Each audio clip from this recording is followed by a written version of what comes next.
Good morning, Ultimate Business Support community, and good morning, Steve, there as well. Those of you that are on GoToWebinar, we're live streaming as well on the Facebook group, our group. So if you can just give me a quick hello in the question box to make sure that you can hear me and obviously not see me, but people on live stream can see me. Yes. Hey, Sally. Nice to see you on the call. Excellent. Good morning, Amy, as well. Fantastic. Thank you, guys. Wow. All right. Fantastic. And thank you, Trish, for a question that's just come up on the live stream. I will take care of that as well. So for those of you that are brand new on the call, these are our Monday morning 30-minute coffee chats. Sometimes I come on and other times I have a guest speaker that I'm interviewing for the call. I decided a little while ago, well, the first 26 that I did, I believe I was completely on my own. And then I kept having to come up with new content every single day. And then obviously I got some guest speakers to add value from our community. And then now I've been sort of just chopping and changing as I feel like it. So thank you very much. And good morning, Connie and Lynette there. Awesome. So this morning, as you said, we don't have too much time. Half an hour does fly by so quickly. So today the point of discussion is going to be the 3 key questions I get asked about being a speaker.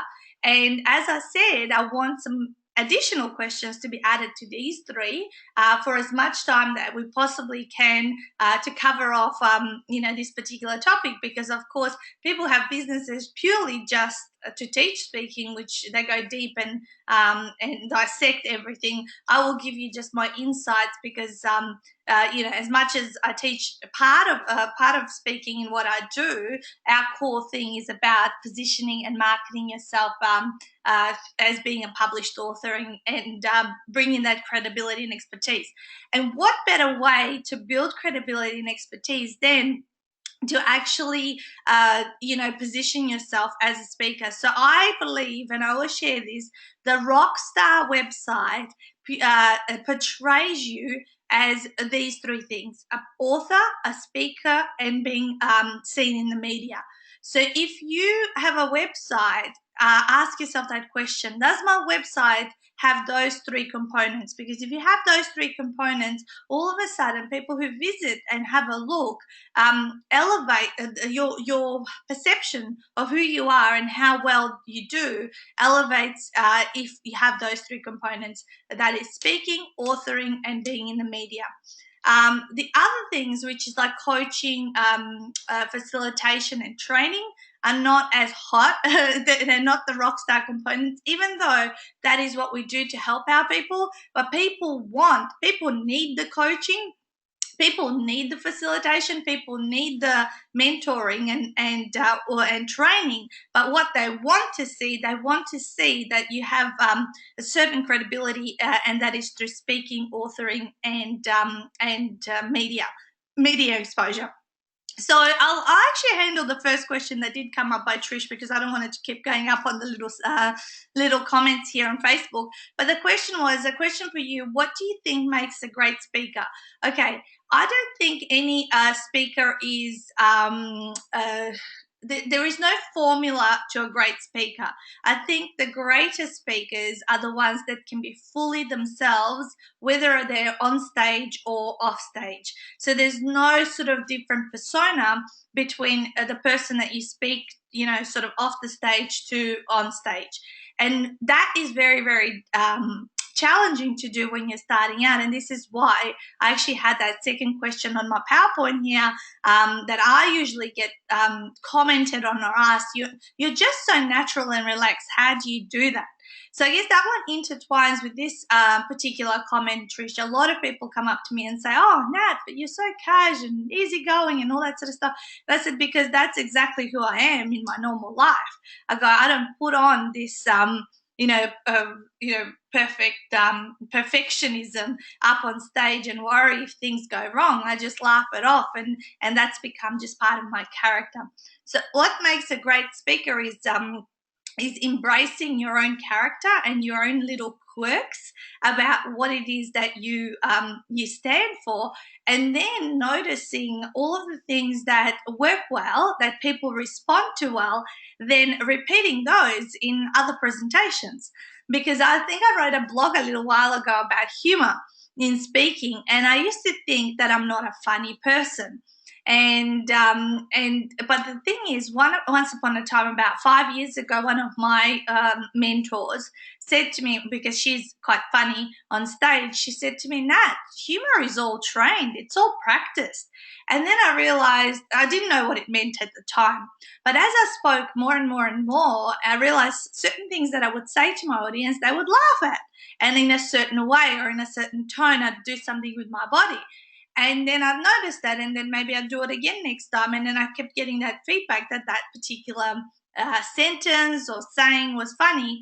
And then I realized that, oh, okay, well, this is where they laugh. So whenever I want to make my audience laugh and just get engaged through humor, I pull out one of those kind of things nowadays. So now I completely get what she was saying to me about that humor and timing in your presentations. It's all time, because once you've done it over and over and over again, you know which points. Like, you can almost guarantee that 98% of the time people are going to laugh at whatever it is that you've said.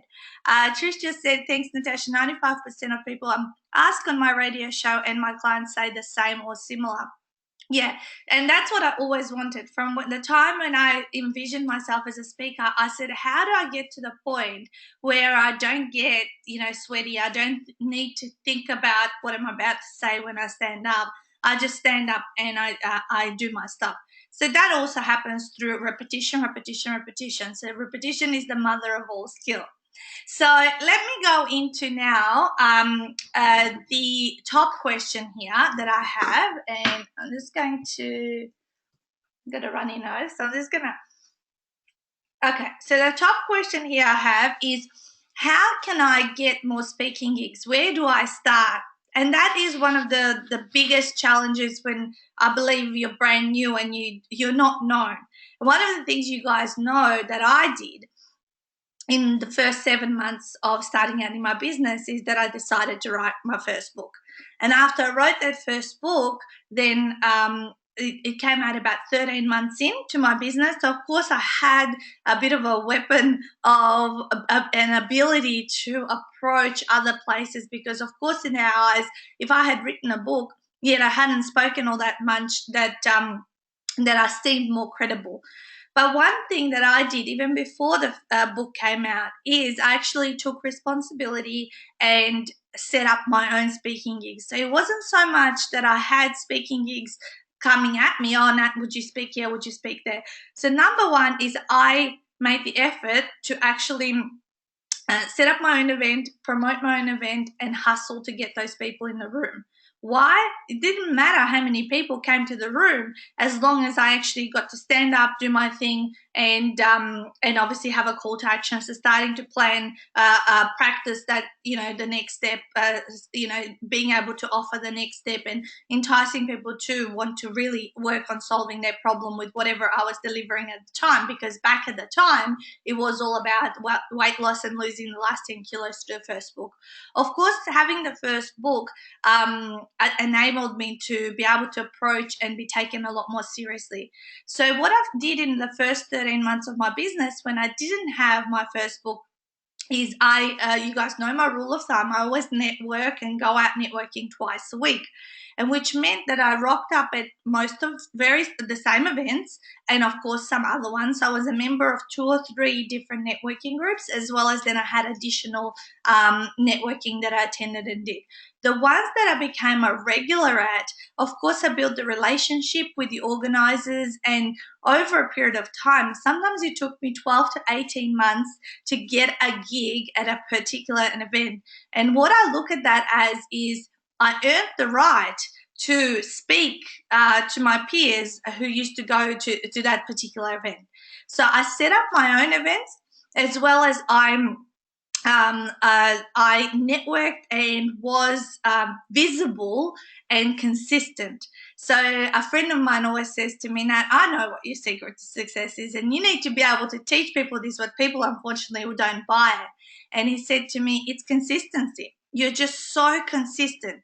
You always turn up. People know that you're going to be around. People know that you're going to turn up. It's not like, oh, I'm sick this month and I can't do it the next month, or all the excuses that you usually get come up. Whatever you schedule, whatever you commit to as a membership, as something that you're going to be present for and fulfill your responsibilities around that, you do. I run a Bums on Seats mastermind at my home all year for a group of 10 people, and some live streamed, and we've just started to promote and fill the spots for next year's mastermind.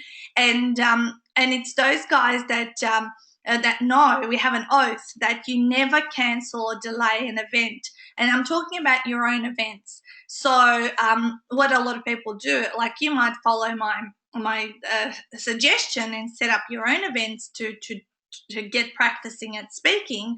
But a lot of people go, oh, this went wrong. I didn't give it enough time in promotion, and therefore they either cancel or delay the event.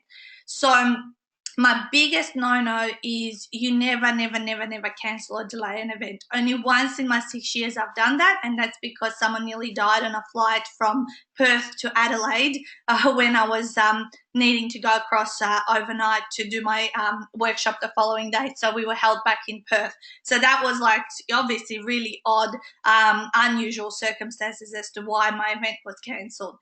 So that's the core thing. You got to show people consistency, because human beings like to know, and that they will be safe with you, that you can be relied upon, and that you can be trusted. Connie, I think you're on the call as well. You said to me the other day when you booked your flights for Melbourne because you're coming to do the masterclass in October, you said, are you sure you're not going to change the dates? Because I'm booking my flights and accommodation. And go, no way. I said, I would never change dates or time of something that I do, because that's just not, that wouldn't be fair. Like, people are coming from all parts of Australia, and you're gonna wouldn't want to wreck their travel plans, but also it gives people that firm no that this is happening when it's happening. If you're free, you're coming. If you're not coming, and that's cool with me. So key things is, you got to get your hands dirty. You got to get your hands dirty and do the work yourself. Okay, sometimes people go, oh, it's so much easier to get a speaking gig at someone else's event, because of course they get bums on seats. But the thing is, you're not likely to earn the right as yet in the early days to be in front of people. Usually you don't get the gig or the event that you're not ready for. You normally will get the events or the sizes of groups that you're at your competency level, if you like. As you grow and you get higher and higher gigs in front of more people, then it is it's your sign to go, okay, I have grown, and you start getting things that you never thought were possible. Of course, as the years go by, you have that ability to return. So often I get re-asked to speak at an event maybe once a year. So when you get to 6+ years, as I am in my business, often I start out the year with already 50 to 70 different events. 50 to 70 different events that are scheduled, because people have reinvited me. We've already locked it in a diary, and it's all happening. So once you get the momentum going, it's just starting that momentum. So the first thing to do is perhaps set a goal that you are going to speak 5 times each quarter. And out of those 5 times, maybe 3 of those are in that quarter. 3 of the opportunities you will create for yourself, or you will run 3 events, 1 a month. And then a couple that you will, focus and make relationships with other organisers to be considered for speaking at their events. And I've shared this before, but I'll share it once again on this call, is you must have a speaker bio. I'm not going to go into speaker bio as much. It's just an A4 page document that would have your sexy blurb about your your credibility statement or your little bio, and then 3 options of speaking presentations that you can deliver with 3 key outcomes, and of course a few images of you. I have shared this before, so I won't go into much detail. I've just got a question here by Adair. Do you have a keynote that you give, or have you got a variety of topics that you speak on at your own events that you've developed over the years? Do you start with one and then build the resources? Yeah, I did. Yeah, absolutely. You start off, I guess your very first speaking topic is your story and the learnings that you can share through your story. And absolutely, you can develop them, and you can pull on different things at different times, because you'll end up with hundreds and hundreds of not keynote presentations, PowerPoint presentations, although there is keynote. Yeah. Steve's just saying 5 gigs a month or 5 gigs a quarter. 5 gigs a quarter, Steve, and 20 altogether for the first year. That's what I did my first year, and actually got to 30 when I was just focusing on 5 gigs a quarter. It really made me look out for those opportunities. And then at the end of that year, I had done 30, and that's where I felt like by the end that I felt really myself as a speaker on stage.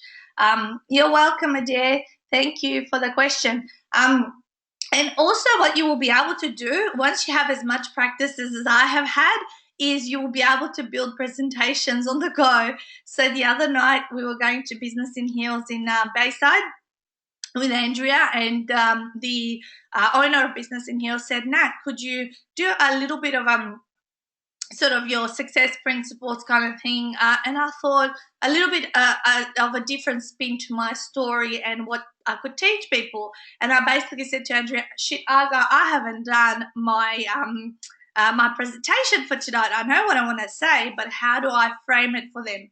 So those of you that are on live stream, I'm going to show you something. And I actually sat in the car, and Andrea was driving. We had an hour drive, and this only took me really 10 minutes. And in my little gold book here, I actually outlined the presentation. I go, okay, what sexy name can I give it so I can actually have, because there was no PowerPoint or anything like that. So there's my presentation for those of you that can see it. And I ended up calling it, okay, I need a sexy name, right? A topic that's going to a topic that's going to entice people or make them curious. So I called it the 7 defining moments to success in my ultimate business. So that 7 was like wrapped it up, made it a little bit of gave it a structure or steps. Defining moments, that's hypnotic. To success is hypnotic in my ultimate business, and the word ultimate is also hypnotic. So naming your titles, it's key that you have hypnotic language, that you have something that people go, wow, I'm curious, what were her 7 defining moments? And of course, then I listed my 7 different things, but underneath it, I had the key insight. So first defining moment, husband losing business. So that's when my husband lost the business. But what's the learning with that? It was my back was against the wall. Best in us comes out. So that was my key learning for those ladies in that event. When your back's up against the wall, the best in you comes out. Thanks for the love hearts and thumbs up. I love them. I love them flying across the screen. And then key defining moment number 2, networking twice a week, which is what I wanted to encourage those ladies to do. Key defining moment number 3, write the book, Business Card on Steroids. It's not about writing your first book. It's about the person you become at the other end of it. And basically, I had this notebook placed on this little stool. Like I'm standing here, and the notebook's just on a stool here, and I could just glance down every now and again, which no one really even noticed, because I know what I wanted to share, but I just wanted to give it structure. So that's as simple as it can become when you become as confident a speaker as what I have become, and I know that with whatever I share, that I am enough, and that what are the insights and the knowledge, and how I can twist that around, and how I can answer questions to give people further insights. You just start to trust in yourself and know that even if you don't know the answer, you know exactly what you're going to say, and you'll find out for someone. So I trust that it has been valuable. So let's move on to, so how am I? So number 2 was you're so natural and relaxed. How do you do that? Repetition, repetition, repetition. And to get to natural and relaxed, you need to have stood up at least 200 times, if not in front of people, to be able to speak. Okay.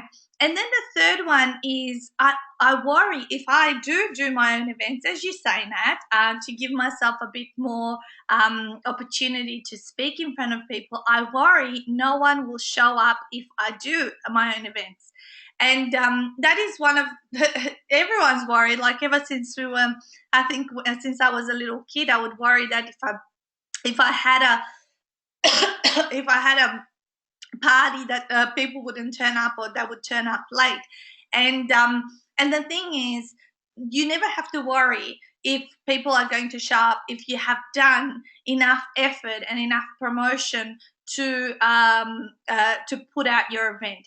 The only times when you have a very, very poor result is when you know deep down in your own heart that you have not promoted, that you didn't do everything possible to get people in the room. Now, I'm not saying you're going to get numbers of 20, 30, or as in the picture here um, on our PowerPoint, that you're going to get these kind of numbers. You won't. In my first year of running events, I attracted anywhere between 3 to 7 or 8 people.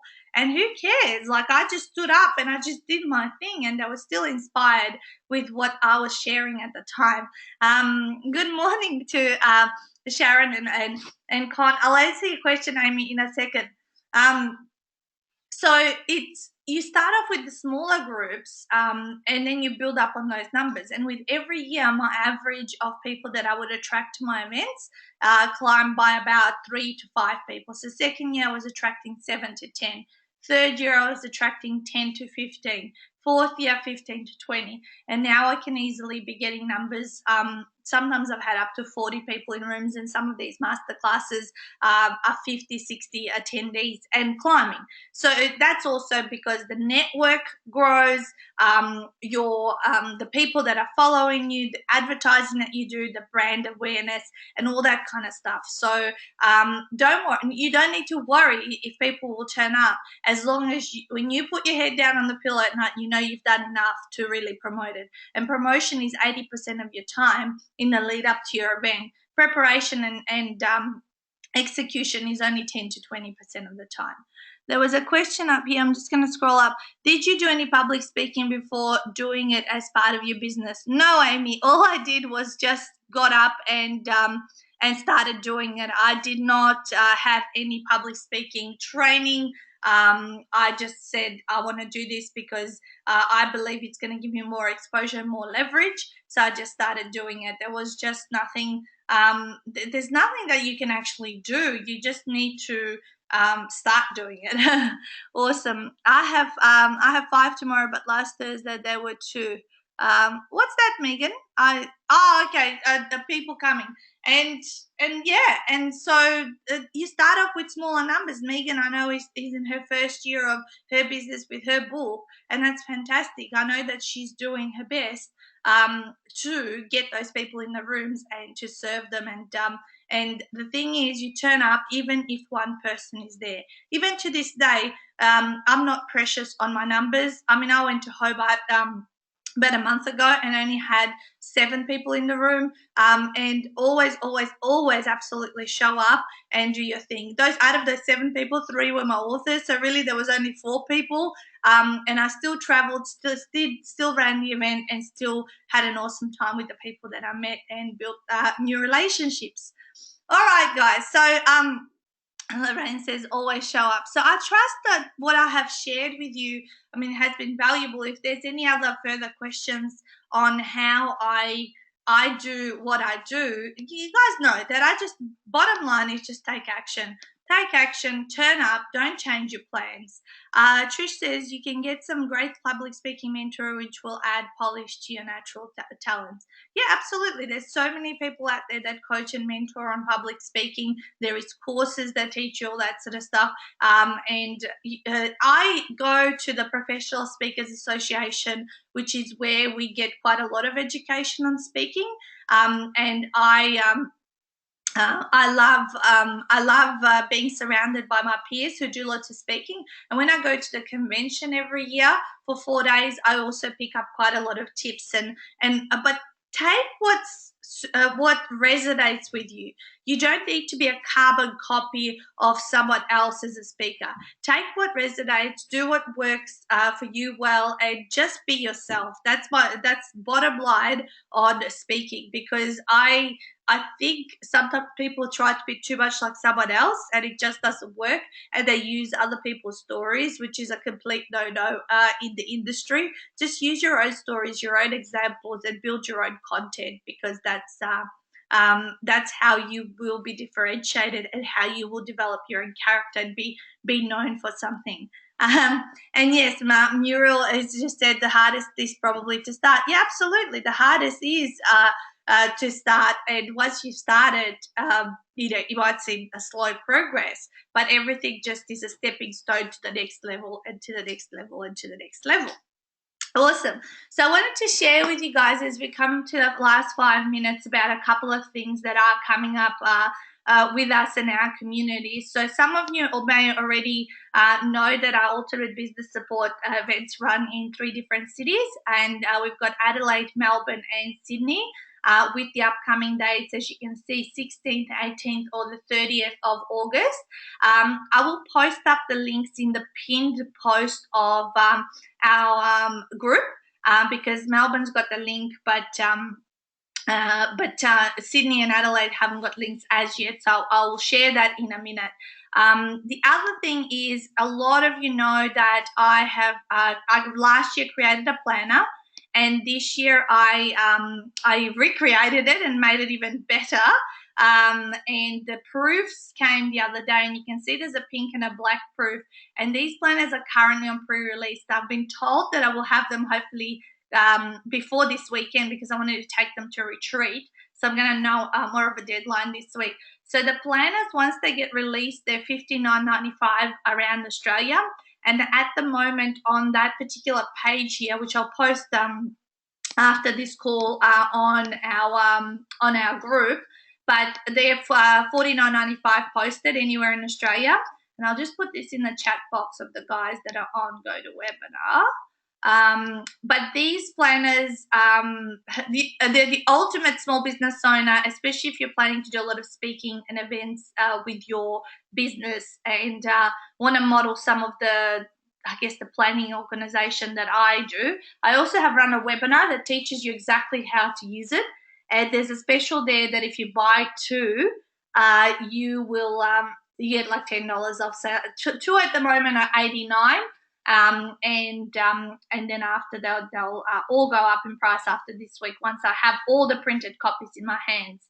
And the last thing is that last year I ran 2 VIP marketing days, and they're at my home. You can see there a little picture of me teaching or having someone in the hot seat. So they were so popular last year. I actually only ran 1 last year, and after I ran the first one, people said, oh, but I wanted to come. So I opened up a second date. So this year I thought I'd always, around October and November, that I would start and just do those year-long planning days for people. And what we do is do a 9 to 5 day, and we provide you with a whiteboard calendar, and all the food is included. Now, I only take 10 per day because it is in our home.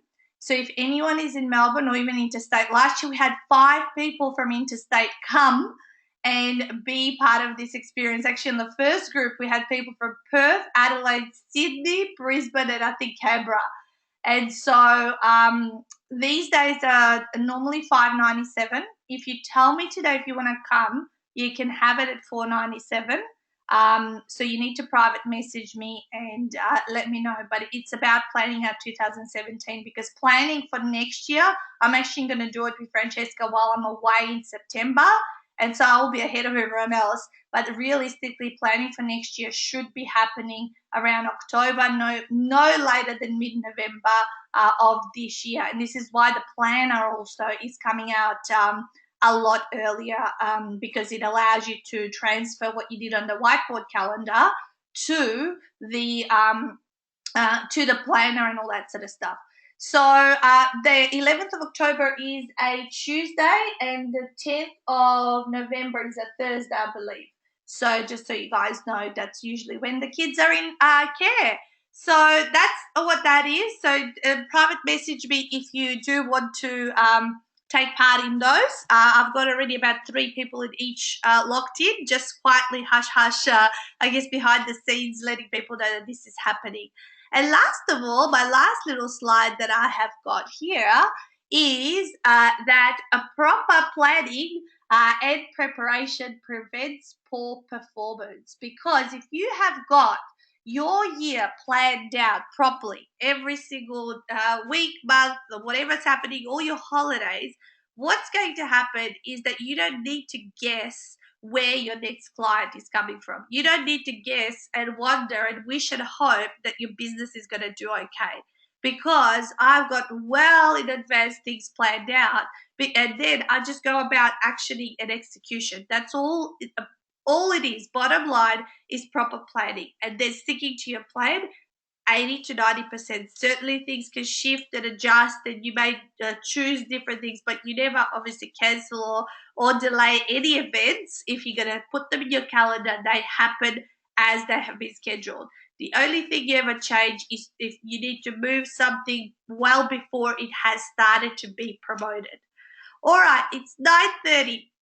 I hope you guys have enjoyed this morning's coffee chat. Next week will probably be our last one for a month, because I am off to Europe. Who knows? Look, if I feel like it, and well, actually, it's going to be middle of the night if I'm going to come at 9 a.m. Melbourne time. I think it's going to be over there 1 a.m. over Europe, so it's not likely to happen. But I'll see. I'll let you know what's going on, and I'll post it in the pinned post in terms of when the next coffee chat is. But if you have got any ideas about what we should talk about next week, I don't have a guest scheduled as yet. So just let me know if there's anything specific that you want to talk about. Otherwise, I'm just going to come up with it myself. Or if I find someone super awesome, I might even have a guest. So thank you for all the thank yous that have been coming through everywhere. And I trust it has been helpful. You're welcome. See you guys. I'll talk to you all very soon.